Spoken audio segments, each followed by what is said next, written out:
Mami daw kuripot here. Oh, papunta kami sa Bukawi. Bibili na ako ng bigas. Kinis ko kanina si Daddy bago ko umalis. Nagpaalam ako, sabi niya, oh, saan ka pupunta? Sabi ko, tatakas ako. Saan ka pupunta? Sabi ko, bibili ko ng bigas. Sabi niya, ba't sa Bukawi pa? Sabi ko, gusto ko sa Bukawi. Bye.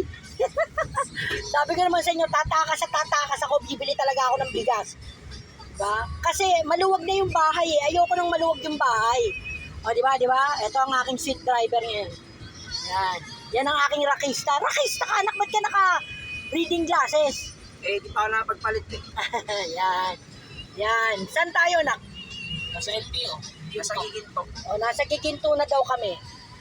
Yan. Iniwan namin si ate kasi may work. Si daddy tulog. Si Lulu nasa school. Bala na siyang umuwi late. Okay, nag-aaral po ako. Baka sabihin eh. Oo naman, nag-aaral. Kailan papasok mo? July 21. July 21. Maglalabas ako ng pambakon. O sige na, babay na kayo. Buti pa sila may baon. Bye guys! Kiss yon! Aba,